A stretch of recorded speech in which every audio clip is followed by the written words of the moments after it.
Hello students, good morning. Chemistry की online class में आप सब बच्चों का हार्दिक स्वागत है। मैं उम्मीद करता हूं आप घर पे सेफ होंगे और सुरक्षित होंगे। भाई देखो भाई, हम जो बात कर रहे हैं अब वो बात कर रहे हैं चैप्टर सेकंड, यानी हम जो बात कर रहे हैं वो बात कर रहे हैं चैप्टर सेकंड। उस चैप्टर का नाम अपने पास एटॉमिक स्ट्रक्चर।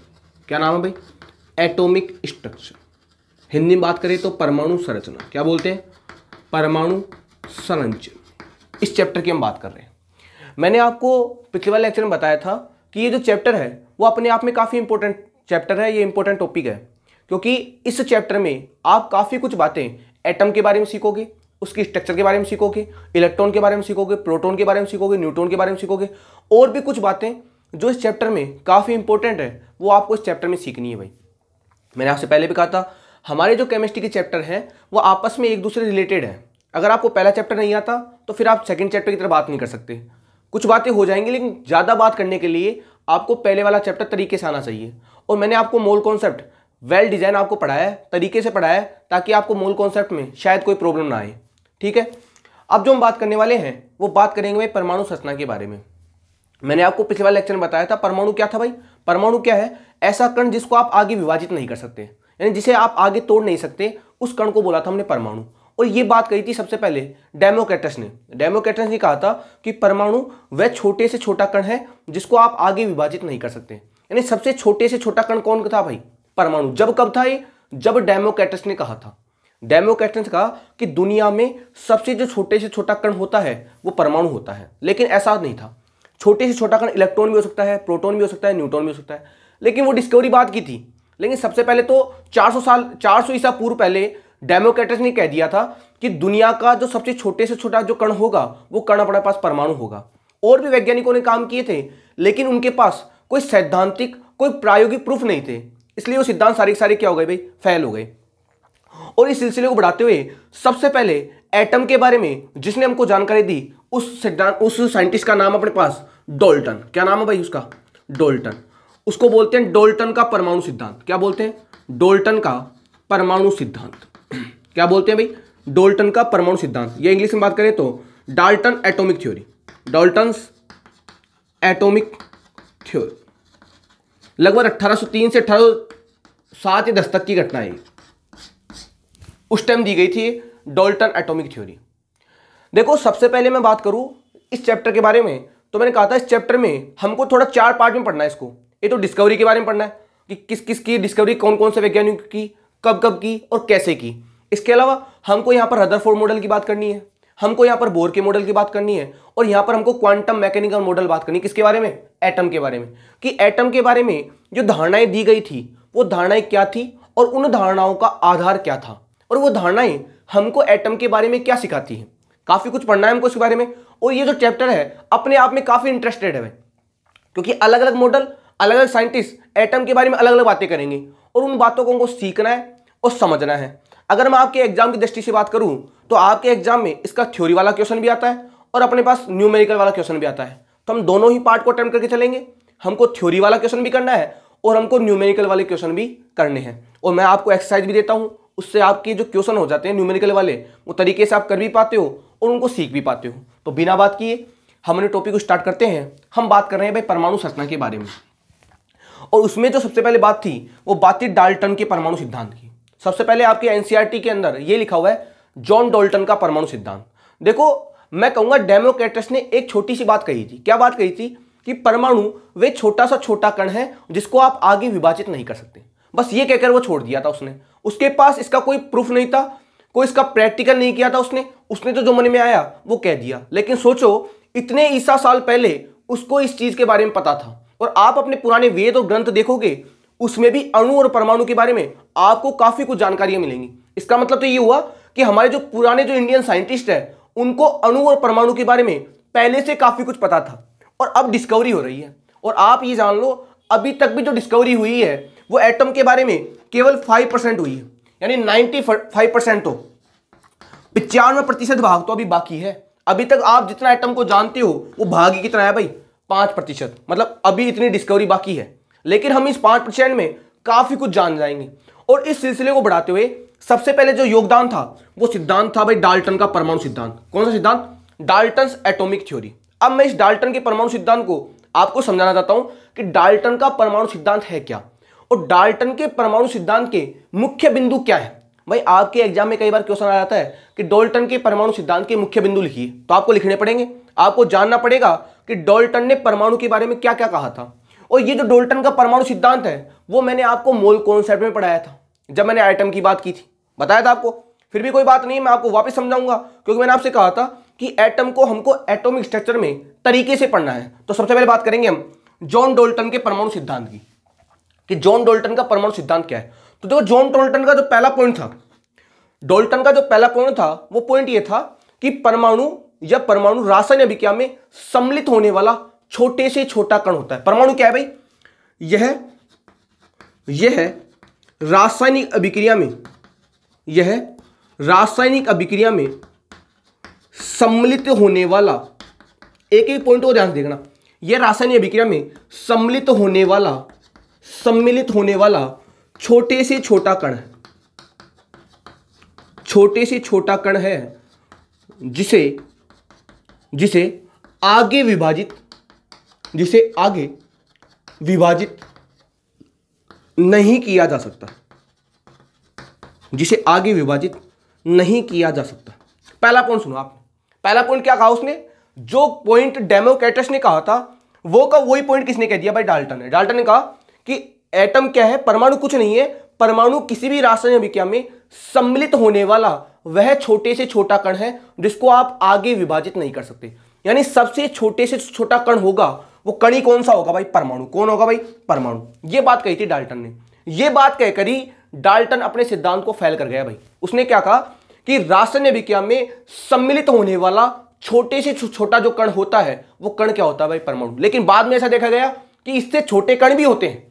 उस टाइम तो यही पता था कि सबसे छोटे से छोटा कण कौन होता है? एटम। लेकिन देखा गया कि इससे छोटे कण भी होते हैं। वो कण आएंगे हमारे पास, इलेक्ट्रॉन, प्रोटॉन, न्यूट्रॉन। लेकिन अभी तक तो हमको जानकारी नहीं है ना भाई। डाल्टन को अभी तक तो इसके बारे में कोई जानकारी नहीं थी। उसने कह दिया कि जब भी कोई रासायनिक अभिक्रिया होगी उसमें जो छोटे से छोटा कण होगा जिसको आप आगे विभाजित नहीं कर सकते, उस कण को क्या बोलोगे आप? परमाणु। ये पहला पॉइंट था डाल्टन का। और ये पॉइंट किसका था? यही पॉइंट डेमोक्रिटस का था। दूसरी बात क्या कही उसने?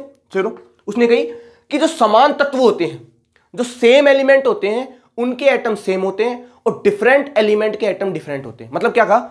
अगर मैं एक मैटर हूं तो मेरे जितने भी एटम होंगे वो सेम होंगे।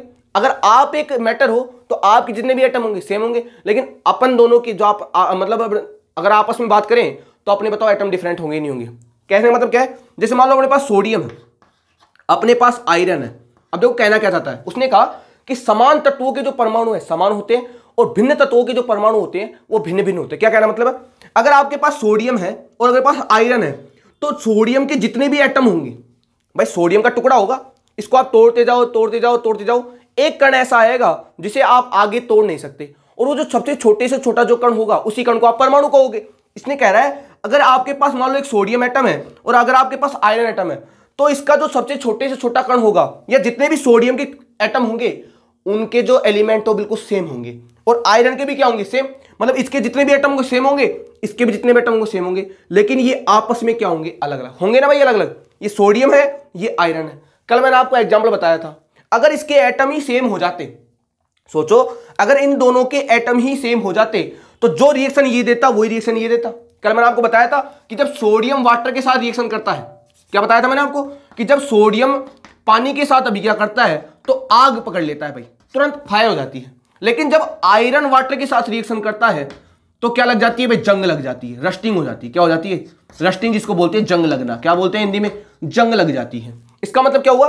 इन दोनों के जो एटम है सोडियम के और आयरन के, वो दोनों एटम क्या है? डिफरेंट। बात सही थी उसकी, क्योंकि भाई दुनिया में जो इतनी डाइवर्सिटी आ रही है इसकी वजह से आ रही है कि इसके सारे एटम सेम होंगे, इसके भी सारे एटम सेम होंगे, लेकिन इन दोनों के आपस में एटम क्या होंगे भाई? डिफरेंट। तभी तो अलग अलग अभिक्रिया शो कर रहा है। इसकी अभिक्रिया कुछ अलग हो रही है और इसकी अभिक्रिया कुछ अलग हो रही। तो बात समझ आ गई आपको? उसने कहा कि सेम एलिमेंट के एटम सेम होते हैं और डिफरेंट एलिमेंट के एटम क्या होते हैं भाई? डिफरेंट। अगर मेरे जितने भी एटम हो सेम होंगे, आपके जितने एटम हो सेम होंगे, लेकिन आपस में जो अपने एटम होंगे वो क्या होंगे भाई? डिफरेंट। बात समझ में आई? दूसरा पॉइंट क्या कहता है?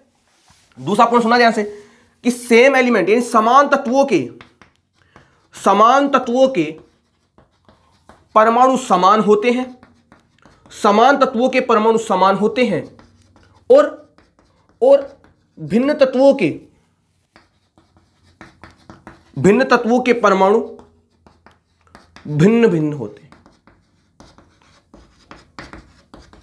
पूरी बात क्लियर है आपको? दो पॉइंट देख लो आप ध्यान से कि समान तत्वों के परमाणु समान होते हैं और भिन्न भिन्न तत्वों के जो परमाणु होते हैं वो भिन्न भिन्न होते हैं। ये दूसरा पॉइंट था उसका डाल्टन का।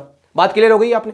पहला पॉइंट उसने क्या कहा कि जो परमाणु है किसी भी रासायनिक अभिक्रिया में सम्मिलित होने वाला वह छोटे से छोटा कण है जिसे आप आगे विभाजित नहीं कर सकते। यानी परमाणु का मतलब होगा अविभाज्य, जिसको आप आगे विभाजित नहीं कर सकते। इसका मतलब क्या हुआ? डाल्टन ने एक बात कह दी कि सबसे छोटा कण होगा दुनिया का, वो क्या होगा? एटम। लेकिन यह बात सत्य नहीं थी, तभी तो फेल हो गया सिद्धांत, तभी तो सिद्धांत फेल हो गया था। जब तो हमको नहीं पढ़ते इसको, हम क्यों नहीं पढ़ते? इसने क्या कहा हमको कि जो सबसे छोटे से छोटा कण होगा वो परमाणु होगा। लेकिन हमने देखा है, हमने खोजा, जब बाद में डिस्कवरी हुई कि इससे छोटे कण भी होते हैं, इसलिए सिद्धांत फेल हो गया। दूसरा क्या कहा उसने कि सेम एलिमेंट के एटम सेम होते हैं और डिफरेंट एलिमेंट के एटम क्या होते हैं? डिफरेंट। मेरे जितने भी एटम होंगे सेम होंगे, आपके जितने भी एटम होंगे सेम होंगे, लेकिन आपस में जो अपने एटम होंगे वो क्या होंगे? डिफरेंट। यानी समान तत्वों के परमाणु समान होते हैं और भिन्न तत्वों के परमाणु क्या होते हैं? भिन्न। तभी तो अभी के अलग अलग होती है। जैसे मैंने बताया था आपको आयरन का, अगर आयरन में आप वाटर डालोगे तो आग पकड़ लेगा, लेकिन अगर आप वो सोडियम में अगर आप वाटर डालोगे तो आग पकड़ लेगा, अगर आप आयरन में वाटर डालोगे तो उसमें क्या लग जाएगी? जंग। अगर उनके एटम ही सेम होते तो जो अभी क्या सोडियम देता वो अभी क्या आयरन देना चाहिए था, लेकिन ऐसा नहीं होता। मतलब ये बात सही कही थी उसने, इस बात में कुछ था, क्योंकि उसने कहा कि दुनिया में जो भी डाइवर्सिटी आ रही है वो इसके कारण से आ रही है कि एटम की स्ट्रक्चर क्या होती है? अलग अलग। तभी तो हम क्या पढ़ रहे हैं? Atomic structure. तीसरी बात क्या कही उसने? सुनो, तीसरी बात क्या कही उसने? कहा जब भी एटम कंबाइन करते हैं, सुनो, उसने कहा कि जब भी एटम आपस में कंबाइन करेंगे, जब भी एटम आपस में कंबाइन करेंगे तो उनका जो रेशो होगा एक होल रेशो नंबर होगा। क्या कह रहा हो? जब भी एटम आपस में कंबाइन करेंगे तो उनका जो रेशो होगा एक होल रेशो नंबर होगा। मतलब क्या होगा?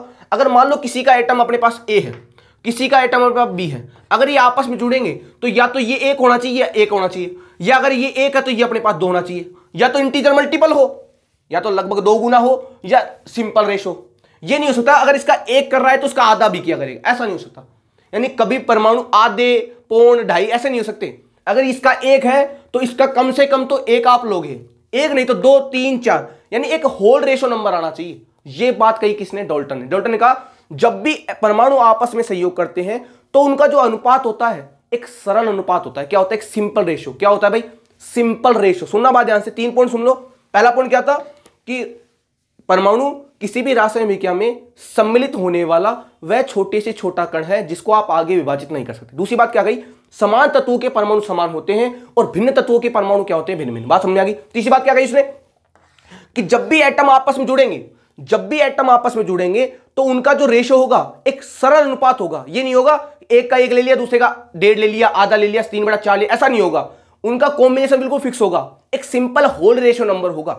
यह बात कही किसने? डाल्टन ने। लिखने की आवश्यकता नहीं है कि जब भी परमाणु आपस में सहयोग करते हैं तो उनका अनुपात एक सरल अनुपात होता है। क्या होता है भाई? सरल अनुपात। बात समझ आ रही है कि जब भी परमाणु आपस में सहयोग करते हैं तो उनका अनुपात एक सरल अनुपात होता है। बात क्लियर है? सुनो, एक बात इसने वेरी वेरी इंपॉर्टेंट कही, उस पर पूरा नियम टिका हुआ है। इसने कहा जब भी एटम परमाणु को न तो उत्पन्न किया जा सकता है, न तो उत्पन्न किया जा सकता है, न तो उत्पन्न किया जा सकता है, और न ही नष्ट किया जा सकता है। क्या कहा इसने? किया जा सकता है। इंग्लिश में बात करूं तो कह सकता हूं atom can not be created and can not be destroyed. परमाणु को ना तो आप उत्पन्न कर सकते हो ना ही नष्ट कर सकते हो। मतलब एटम क्या होता है? संरक्षित होता है। परमाणु क्या है? कांस्टेंट है, कंजर्व है। इसलिए जो नियम है डाल्टन का परमाणु सिद्धांत वो फॉलो करता है लॉ ऑफ कंजर्वेशन। क्या फॉलो करता है? Law of conservation. बताया था मैंने आपको, law of conservation of atom. ये किसको फॉलो करता है? Law of conservation of atom. वहां पर आपने पढ़ा था लॉ ऑफ केमिकल कॉम्बिनेशन, उसमें पढ़े थे आपने द्रव्यमान संरक्षण का नियम, law of conservation of mass. उसमें आपने कहा था कि मास को ना तो आप उत्पन्न कर सकते हो ना ही आप नष्ट कर सकते हो। तो इसने क्या कहा कि परमाणु को ना तो उत्पन्न किया जा सकता है और न ही नष्ट किया जा सकता है। इसका मतलब किसको फॉलो कर रहा है? Law of conservation of atom को। किसको फॉलो कर रहा है? Law of conservation of atom को। बात क्लियर है? बात समझ नहीं कि डाल्टन का परमाणु सिद्धांत किसको फॉलो करता है? Law of conservation of atom. क्यों कहता है? क्योंकि उसने क्या कहा कि परमाणु को न तो आप उत्पन्न कर सकते हो न ही आप नष्ट कर सकते हो। मतलब एटम हमेशा क्या रहता है? कंजर्व रहता है, हमेशा संरक्षित रहता है, इसलिए इसको बोलते हैं law of conservation of atom. क्या बोलते हैं? Law of conservation of atom. दूसरी बात सुनो, हमने क्या कहा था अभी कि जब भी एटम आपस में कंबाइन करेंगे तो उनका रेशियो एक सिंपल होल रेशियो होगा। क्या होगा भाई? Simple whole ratio. अगर सिंपल होल रेशियो है मतलब क्या हुआ कि मान लो अपने पास कार्बन है, अपने पास ऑक्सीजन है, जब ये दोनों मिलेंगे या तो CO बनाएंगे या CO2 बनाएंगे, मतलब इसका रेशियो या तो 1:1 होगा या 1:2 होगा, मतलब सिंपल होल रेशियो है। देखो यहां पर कार्बन 1 है, ऑक्सीजन 1 है, यहां पर कार्बन 1 है, ऑक्सीजन अपने पास 2 है, बताओ सिंपल होल रेशियो नंबर आ रहा ही नहीं आ रहा। और आप जानते हो ये कौन सा रूल होता है? पढ़ाया था मैंने आपको मोल कॉन्सेप्ट में, ये होता है लॉ ऑफ मल्टीपल प्रोपोर्शन। कौन सा होता है? देखो ना, इसको क्या बोलते हैं कि जब दो एटम आपस में कंबाइन करते हैं और 2 से ज्यादा यौगिक बनाते हैं तो उनके में अगर एक का मास फिक्स कर दें तो दूसरे का मास क्या होगा? एक सिंपल होल रेशियो नंबर। बताया था मैंने आपको मोल कॉन्सेप्ट में, ये पढ़ाया था ना भाई, लॉ ऑफ मल्टीपल प्रोपोर्शन, व्युत्क्रम अनुपात का नियम, वो गुणित अनुपात का नियम। क्या पढ़ाया था? गुणित अनुपात का नियम। उसमें बताया था मैंने आपको कि जब भी दो एटम आपस में कंबाइन करते हैं और अगर 2 से ज्यादा यौगिक बनाते हैं, यदि उसमें से आप एक का मास फिक्स कर दो तो जो दूसरे का मास होगा एक सिंपल होल रेशियो नंबर होगा, उसको बोलते थे गुणित अनुपात का नियम। तो देखो आप, इसने क्या कहा कि जब भी एटम आपस में कंबाइन करते हैं तो उनका जो रेशियो होता है एक सिंपल होल रेशियो नंबर होता है। इसका मतलब क्या होगा कि जो डाल्टन का जो परमाणु सिद्धांत है वो किसको फॉलो करता है भाई? Law of multiple proportion. किसको फॉलो करता है? लॉ ऑफ मल्टीपल प्रोपोर्शन को। किसको फॉलो करता है? Law of multiple proportion. बात समझ में आई? कौन कौन से लॉ फॉलो कर रहा है? एक तो इसको देखकर फॉलो कर रहा है लॉ ऑफ कंजर्वेशन को, इसको देखकर क्या फॉलो कर रहा है? Law of multiple proportion. देखो कुछ बातें हमको आनी चाहिए कि हम देखकर क्या क्या ले सकते हैं। भाई उसने कहा परमाणु को ना तो उत्पन्न किया जा सकता है और ना ही नष्ट किया जा सकता है, इसका मतलब उसमें लॉ ऑफ कंजर्वेशन चल गया। उसने कहा जब भी एटम आपस में कंबाइन करेंगे तो उनका ratio simple whole ratio number होगा, इसका मतलब क्या हो गया? Law of multiplication. और बताओ यहां पर लॉ ऑफ डेफिनेट प्रोपोर्शन भी लागू होगा कि नहीं होगा? होगा डेफिनेट प्रोपोर्शन। देखो ना, अगर ए बी के साथ कंबाइन करेगा तो परमानेंट कंबाइन करेगा। उसने कहेंगे जब हाइड्रोजन और ऑक्सीजन कंबाइन करेंगे तो क्या बनाएंगे भाई? H2O। और जब H2O बनेगा तो आप जानते हो H2O क्या बनता है? H2O क्या होता है? शुद्ध पदार्थ। और शुद्ध पदार्थ का रेशियो हमेशा क्या रहता है? सेम रहता है, चाहे आप उसे कहीं से प्राप्त कर लो। उसमें हाइड्रोजन 2 होंगे, उसमें ऑक्सीजन 1 होगा। इसका मतलब जो हमारे पास डाल्टन का परमाणु सिद्धांत है वो 3 नियमों को लागू करता है। एक तो law of definite proportion, law of multiple proportion और लास्ट में कौन सा? Law of conservation of mass. क्या होता है? Law of conservation of mass. बात समझ में आ रही है आपको? ध्यान से देख लीजिए आप बोर्ड पर, पूरी बात आपको क्लियर होंगी मैं क्या कहना चाहता हूं। तो अभी तक हमने 3-4 बातें कर ली। कौन कौन सी बातें कर ली? कि डाल्टन का पहला नियम क्या था कि रासायनिक विज्ञान में सम्मिलित होने वाला वह छोटे से छोटा कण जिसको आप आगे विभाजित नहीं कर सकते उसे परमाणु कहते हैं। दूसरी बात क्या कही कि समान तत्वों के परमाणु समान होते हैं और भिन्न भिन्न तत्वों के परमाणु क्या होते हैं? भिन्न भिन्न। सही बात है। तीसरी बात क्या कही? जब भी एटम आपस में कंबाइन करते हैं तो उनका रेशो एक सिंपल होल रेशो नंबर होता है। मतलब किसको फॉलो करेगा? वो करेगा गुणित अनुपात के नियम को। उसने कहा परमाणु को न तो आप उत्पन्न कर सकते हो और न ही आप नष्ट कर सकते हो। मतलब परमाणु हमेशा क्या रहता है? कंजर्व रहता है, संरक्षित रहता है, इसलिए उसको फॉलो कर दिया law of conservation of atom. साथ में कौन सा फॉलो कर दिया? Law of definite proportion. उसके बाद क्या हो गई? उसने कहा, उसके बाद क्या कहा उसने कि जब भी कोई केमिकल रिएक्शन होगी, देखो जो जो बातें वो करता जा रहा है वो बात मैं आपको समझाता जा रहा हूं और पूरी बातें आपको समझ में आ भी रही होंगी। ये था अपने पास डाल्टन का परमाणु सिद्धांत, ठीक है। उसके बाद उसने क्या कहा? जब भी कोई रासायनिक अभिक्रिया होती है, जब भी कोई रासायनिक अभिक्रिया होती है उसमें जो परमाणु है एक स्थान से दूसरे स्थान पर चले जाते हैं। मतलब जब भी कोई रासायनिक अभिक्रिया होगी उसमें एटम कुछ नहीं करेंगे, एक स्थान से कहां चले जाएंगे भाई? दूसरे स्थान पर। फॉर एग्जांपल उसने क्या कहा? HCl प्लस NaOH, ये अपने पास हाइड्रोक्लोरिक एसिड है, ये अपने पास बेस है सोडियम हाइड्रोक्साइड, मिलकर क्या बनाएंगे? NaCl प्लस क्या बना लेंगे? वाटर। जानते हो आप इस चीज को? ये अम्ल है, ये क्षार है, ये लवण बन जाएगा, साथ में जल बन जाएगा। उदासीनीकरण अभिक्रिया हो गई, पढ़ी होगी आपने 9th-10th में। अब देखो इसमें ये हाइड्रोजन एटम है, इसमें ये क्लोरीन एटम है, इसमें ये सोडियम एटम है, इसमें ये ऑक्सीजन एटम है और ये हाइड्रोजन एटम है। ये सोडियम, ये क्लोरीन, ये हाइड्रोजन और ये ऑक्सीजन। उसने कहा कि जब भी कोई रासायनिक अभिक्रिया होती है उसमें परमाणु कुछ नहीं करता, एक स्थान से कहां चला जाता है भाई? दूसरे स्थान में। देखो आप, पहले हाइड्रोजन किसके साथ था भाई? क्लोरीन के साथ। अब देखो हाइड्रोजन, पहले हाइड्रोजन जो था वो क्लोरीन एटम के साथ था, लेकिन जब प्रोडक्ट बना, ये तो अपने पास क्या होते हैं? इनको क्या बोलते हैं हम? इनको बोलते हैं क्रियाकारक। इनको क्या बोलते हैं? क्रियाकारक। ये इंग्लिश में क्या बोलते हैं? रिएक्टेंट। इनको क्या बोलते हैं भाई? इनको बोलते हैं प्रोडक्ट। हिंदी में क्या बोलते हैं? उत्पाद। ठीक है। उसने कहा जब भी कोई रासायनिक अभिक्रिया संपन्न होगी तो परमाणु एक स्थान से दूसरे स्थान चले जाएंगे। देखो पहले जो हाइड्रोजन परमाणु था वो क्लोरीन परमाणु के साथ था, लेकिन जब प्रोडक्ट बना तो ये हाइड्रोजन परमाणु किसके साथ आ गया भाई? इस ऑक्सीजन के साथ। किसके साथ आ गया? ऑक्सीजन। देखो आप, पहले ये सोडियम परमाणु इस OH के साथ था, पहले ये सोडियम परमाणु इस OH के साथ था, लेकिन जब अभिक्रिया संपन्न हुई तो ये सोडियम परमाणु किसके साथ आ गया भाई? क्लोरीन के साथ। मतलब क्या हुआ कि जब भी कोई रासायनिक अभिक्रिया होती है उसमें परमाणु एक स्थान से कहां चला जाता है भाई? दूसरे स्थान। बात समझ आ रही है आपको कि नियम क्या कह रहे हैं? पहला नियम क्या था कि रासायनिक अभिक्रिया में सम्मिलित होने वाला छोटे से छोटा कण क्या होता है? परमाणु होता है।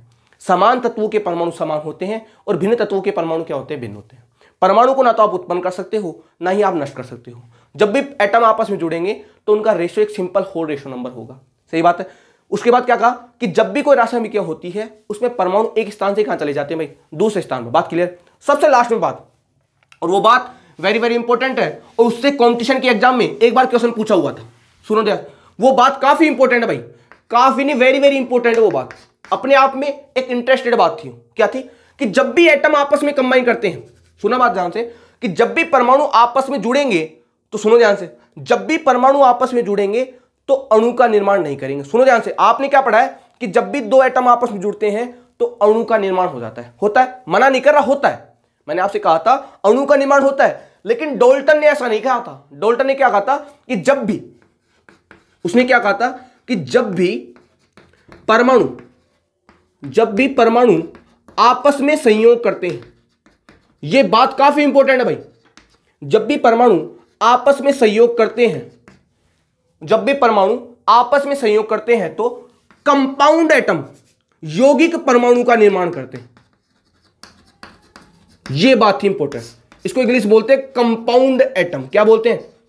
कंपाउंड एटम का निर्माण करते हैं, मॉलिक्यूल का नहीं करते भाई। मॉलिक्यूल की बात तो बाद में हुई थी, सबसे पहले बात किसकी हुई थी? यौगिक परमाणु की। यानी इसने किसके बारे में कहा था? कंपाउंड एटम के बारे में, कि जब भी दो एटम आपस में जुड़ेंगे तो क्या बनाएंगे भाई? कंपाउंड एटम बनाएंगे, मॉलिक्यूल नहीं बनाएंगे, अकॉर्डिंग टू डाल्टन। यह मत कर देना कि डाल्टन ने कह दिया था कि जब भी दो परमाणु आपस में जुड़ेंगे और मॉलिक्यूल बना देंगे, ऐसा नहीं था भाई। जब भी दो एटम आपस में जुड़ते हैं तो डाल्टन के अनुसार, किसके अनुसार? डाल्टन के अनुसार आपस में जुड़ के क्या बनाते हैं भाई? कंपाउंड एटम बनाते हैं। मॉलिक्यूल की खोज इसके बाद में हुई थी कि जब भी एटम आपस में जुड़ेंगे तो किसका निर्माण करेंगे भाई? मॉलिक्यूल। वो बात की है, हम तो डाल्टन पढ़ रहे हैं ना। तो डाल्टन ने क्या कहा था कि जब भी परमाणु आपस में संयोग करते हैं तो किसका निर्माण करते हैं भाई? कंपाउंड एटम का। इसके ऊपर एक बार कॉम्पिटिशन के एग्जाम में क्वेश्चन आया हुआ था। बात क्लियर? पता रहेगा आपको कि किसका निर्माण करते हैं भाई? कंपाउंड एटम का। एनसीईआरटी में कुछ लाइनें ऐसी लिखी हुई हैं जो अपने आप में काफी इंपॉर्टेंट है और उन्हीं लाइनों से क्वेश्चन बनते हैं भाई। तो हमको उन लाइनों को सीखना है और उनको समझना है। यह बात डाल्टन ने कही थी अपने नियम में कि जब भी परमाणु आपस में संयोग करते हैं तो उनसे किसका निर्माण होता है भाई? कंपाउंड एटम का। बात क्लियर है? तो ये कुछ बातें थी परमाणु सिद्धांत की, किसके द्वारा? डाल्टन के द्वारा। डाल्टन ने परमाणु को काफी हद तक समझाने की हमें कोशिश की थी। ध्यान देख लीजिए आप इस चीज को। तो आपको डाल्टन का परमाणु सिद्धांत शायद पूरा याद हो गया होगा कि मैं क्या कहना चाहता हूं, कि डाल्टन का परमाणु जो सिद्धांत है वो कहना क्या चाहता है। बात समझ आ रही होगी आपको। तो डाल्टन परमाणु सिद्धांत क्या है? पहला पॉइंट क्या था कि परमाणु किसी भी रासायनिक अभिक्रिया में सम्मिलित होने वाला वह छोटा सा छोटा कण है जिसको आप आगे विभाजित नहीं कर सकते। समान तत्वों के परमाणु समान होते हैं और भिन्न तत्वों के परमाणु भिन्न होते हैं। यानी सेम एलिमेंट के एटम सेम होंगे और डिफरेंट एलिमेंट के एटम क्या होंगे भाई? डिफरेंट होंगे। ठीक है। तीसरी बात क्या कही थी? एटम को ना तो आप उत्पन्न कर सकते हो ना ही आप नष्ट कर सकते हो। Atom are can not be created and can not be destroyed. यानी ये law of conservation of atom को फॉलो करता है। उसके अलावा क्या कहा था कि जब भी एटम आपस में कंबाइन करेंगे, जब भी परमाणु आपस में संयोग करेंगे तो उनका जो रेशो होगा एक सरल अनुपात होगा, एक सिंपल रेशो होगा। इसलिए वो लॉ ऑफ मल्टी प्रोपोर्शन और लॉ ऑफ डेफिनेट प्रोपोर्शन, यानी एक तो वो स्थिर अनुपात के नियम को और एक गुणित अनुपात के नियम को फॉलो करते हैं। इसके अलावा उसने क्या कहा था कि जब भी एटम आपस में कंबाइन करेंगे, जब भी एटम आपस में कंबाइन करेंगे तो किसका फॉर्मेशन करेंगे भाई? कंपाउंड एटम का। बात क्लियर है? इसके अलावा क्या कहा था कि जब भी कोई रासायनिक अभिक्रिया होगी उसमें परमाणु एक स्थान से कहां चला जाएगा भाई? दूसरे स्थान पर। ये कुछ बातें थी किसके बारे में? डाल्टन के परमाणु सिद्धांत के बारे में। यह था डाल्टन का परमाणु सिद्धांत। और आपको पता है डाल्टन का परमाणु सिद्धांत फेल क्यों हुआ? क्यों फेल हुआ था? इसकी सीमाएं थी। समस्थानिक को नहीं समझा पाए। जानते हो समस्थानिक क्या होते हैं?